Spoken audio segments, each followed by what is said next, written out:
거실벽 달력에 크리스마스 날짜가 빨갛게 표시돼 있었어요. 박연아 할머니는 그 동그라미를 보며 한참 서 있었습니다. 김도식 할아버지는 소파에 기대어 리모컨만 만지작거렸죠. TV에서는 연말 특집이 나오지만 할아버지 눈은 화면에 오래 머물지 않았습니다. 할머니는 조용히 부엌에서 따뜻한 물을 끓이고 머그컵 2개를 꺼냈어요. 여보, 차 한 잔 드실래요? 하고 물었지만 할아버지는 시큰둥하게 고개만 끄덕였습니다.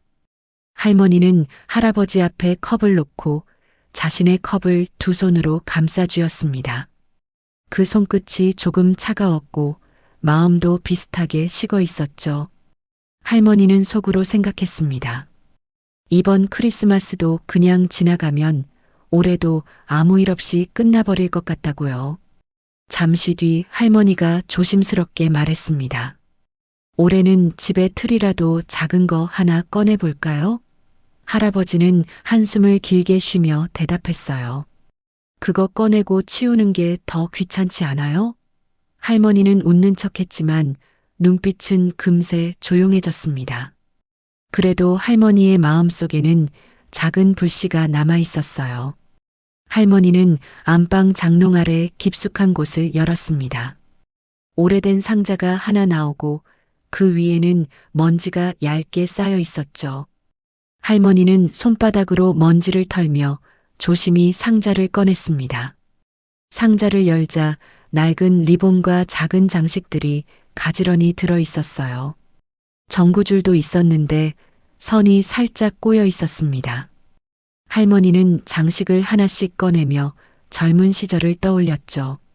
그때는 아이들이 뛰어다니며 엄마 빨리 켜봐 하고 재촉하던 기억이 있었습니다. 할머니는 그 기억을 떠올리자 입꼬리가 아주 조금 올라갔어요. 거실에서 할아버지는 상자가 나온 걸 보고도 모른 척했습니다. 하지만 눈길은 잠깐 상자 쪽으로 갔습니다. 할머니가 말했어요. 여보, 이거 전구만 한번 확인해 주시면 안 돼요? 할아버지는 바로 대답하지 않았습니다. 대신 리모컨을 내려놓고 몸을 약간 앞으로 숙였죠. 고장났으면 버려야지요. 괜히 시간만 잡아먹어요. 할머니는 고개를 끄덕이며도 상자를 닫지 않았습니다. 그래도 한 번만요. 안 되면 그때 버려도 되잖아요. 할머니의 목소리는 작았지만 단단했습니다. 할아버지는 못 이기는 척 자리에서 일어났습니다. 할아버지는 전구줄을 들고 콘센트 근처로 갔습니다. 손이 예전 같지 않아 선이 미끄러졌고 할아버지는 짜증이 살짝 올라왔어요. 할머니는 옆에서 조용히 선을 펴며 돕습니다. 할아버지가 전구를 꽂았지만 불이 켜지지 않았습니다. 그 순간 할아버지 얼굴이 굳었죠. 꺼봐요. 고장났잖아요. 할머니는 아, 그럴 수도 있죠 하고 말하면서도 시선을 쉽게 떼지 못했습니다. 할아버지는 선을 뽑아 바닥에 툭 내려놓았습니다. 그 행동에는 이쯤에서 끝내자는 마음이 묻어 있었어요. 할머니는 잠깐 입술을 다물고 다시 전구를 집었습니다. 혹시 연결이 헐거웠을지도 몰라요. 할머니가 조심스럽게 말하자 할아버지는 어깨를 으쓱했습니다. 뭘 그렇게까지 해요? 조용히 지내면 편하잖아요. 그 말에 할머니의 마음이 서늘해졌습니다. 할머니는 속으로 조용함이 편한 게 아니라 그냥 비어있는 건데 하고 생각했죠. 하지만 그 말을 바로 꺼내지 않았습니다. 대신 상자를 옆으로 밀어두고 작은 트리를 꺼냈습니다. 트리는 작고 소박했습니다. 할머니는 혼자서라도 꾸미겠다고 마음을 정했습니다. 할머니는 트리를 거실 한쪽에 세웠습니다. 트리가 작은 만큼 공간도 크게 바뀌지 않았지만 할머니는 그 작은 변화가 필요했습니다. 할아버지는 다시 소파로 돌아가 TV를 켰습니다. 볼륨이 조금 커졌고 그 소리가 거실을 채웠죠. 할머니는 장식을 하나씩 달았습니다. 손목이 뻐근했지만 쉬지 않았습니다. 빨간 리본이 삐뚤게 달리자 할머니는 다시 떼어내고 고쳐 달았어요. 이렇게까지 할 필요가 있나 스스로도 잠깐 그런 생각이 들었습니다. 그래도 멈추면 마음이 더 허전해질 것 같았죠. 할머니는 할아버지 쪽을 힐끗 보았지만 할아버지는 화면만 보고 있었습니다. 그 모습이 더 서운했습니다. 할머니가 조용히 한마디 했어요. 여보, 예전엔 같이 했잖아요. 할아버지는 바로 대답하지 못하고 눈만 깜빡였습니다. 잠시 뒤 낮은 목소리로 말했죠. 그땐 애들이 있었으니까요. 할머니는 그 말이 틀리지 않다는 걸 알았습니다. 하지만 그 말 속에는 이제는 할 이유가 없다는 뜻도 섞여 있었어요. 할머니는 장식을 달던 손을 잠시 멈추고 깊게 숨을 들이쉬었습니다. 그리고 다시 조용히 손을 움직였습니다. 할머니는 의자 위에 올라 전구를 틀이 위쪽에 감으려 했습니다. 그 순간 발이 살짝 미끄러졌고 할머니는 어머하고 짧게 소리냈어요.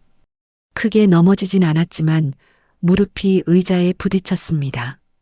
할아버지가 그 소리를 듣고 벌떡 일어났습니다.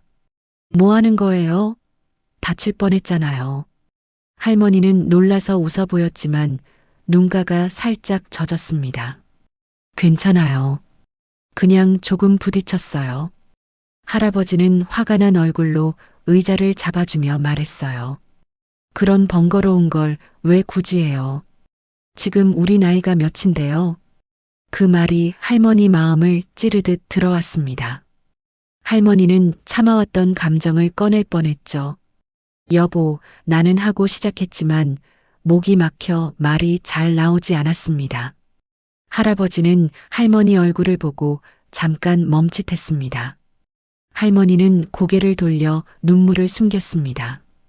그 눈물은 무릎 통증 때문이 아니라 함께했던 시간이 멀어지는 느낌 때문이었어요. 할아버지는 잠시 서 있다가 낮게 말했습니다. 다치면 나도 곤란해요. 그 말은 투박했지만 걱정이 담겨 있었습니다. 할머니는 조용히 고개를 끄덕였어요. 그날 밤 두 사람은 같은 거실에 있으면서도 서로의 마음을 다 다가가지 못했습니다. 크리스마스 이브가 되었습니다. 창밖은 어둡고 바람 소리가 작게 들렸어요. 할머니는 저녁을 먹고 다시 트리 앞에 섰습니다. 손에는 전구줄이 들려 있었죠.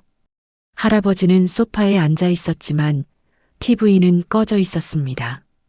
거실이 이상할 만큼 조용했습니다. 할머니는 전구를 다시 콘센트에 꽂아 보았습니다. 여전히 불이 켜지지 않았습니다. 할머니는 잠시 멍하니 전구를 바라봤어요. 그 모습은 마치 자신이 해온 노력도 꺼져버린 것 같았습니다. 할머니는 작은 목소리로 말했죠.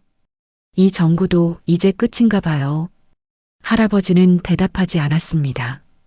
대신 천천히 일어나 트리 쪽으로 걸어왔어요.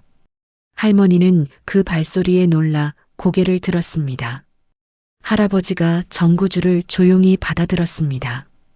어디가 문제인지 한번 봅시다. 그 한마디가 할머니 마음을 조금 풀어주었습니다. 할아버지는 돋보기를 꺼내 선 연결 부분을 살폈습니다. 손끝이 느리지만 움직임은 진지했어요. 할아버지는 전구줄의 작은 연결 부위를 다시 꽉 눌렀습니다. 그리고 콘센트에 다시 꽂았죠. 그때 전구가 하나, 둘 켜지기 시작했습니다. 거실에 따뜻한 빛이 번졌어요. 할머니는 어머 켜졌어요 하고 숨을 내쉬었습니다. 할아버지는 대수롭지 않은 척하면서도 눈을 오래 떼지 못했습니다. 불빛이 반짝이자 할아버지 머릿속에 오래된 장면이 스쳤습니다.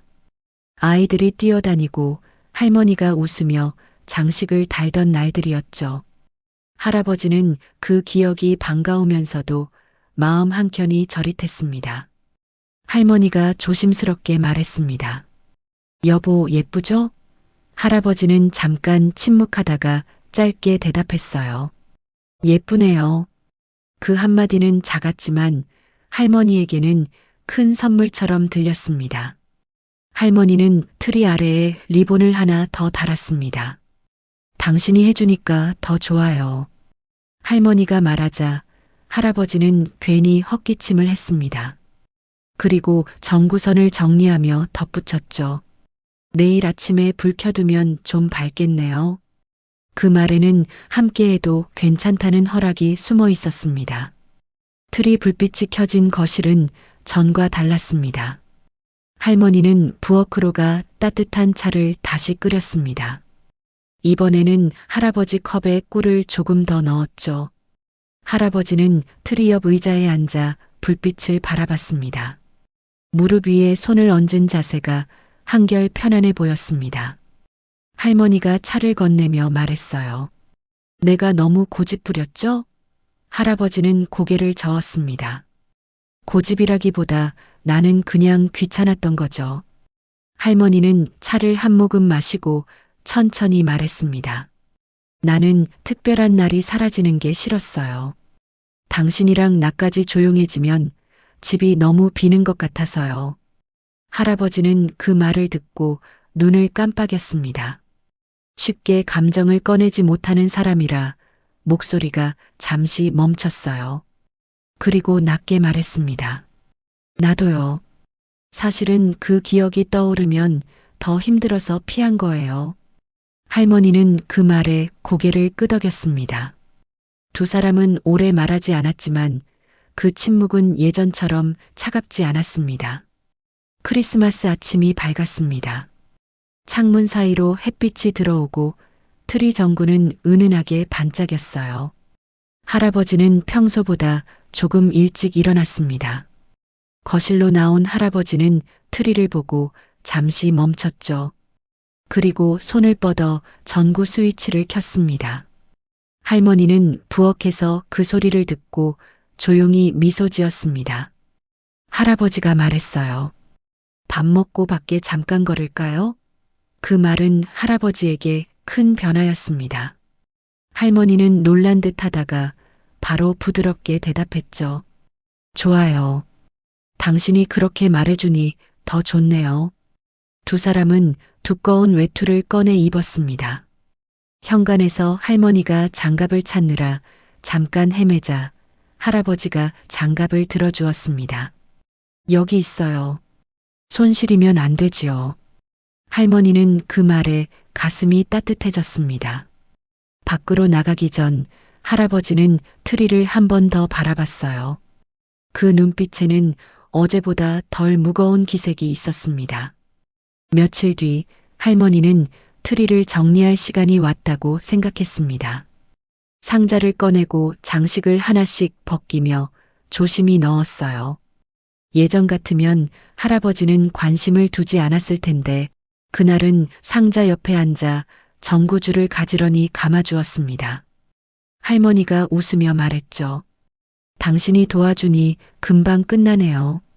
할아버지는 고개를 끄덕이며 대답했습니다. 내년에도 이 정도면 할만하겠어요. 그 말에 할머니는 잠깐 손을 멈추고 할아버지를 바라봤습니다. 그 표정에는 놀람과 고마움이 섞여 있었어요. 트리는 다시 상자 속으로 들어갔지만 거실 공기는 전보다 덜 비어 보였습니다.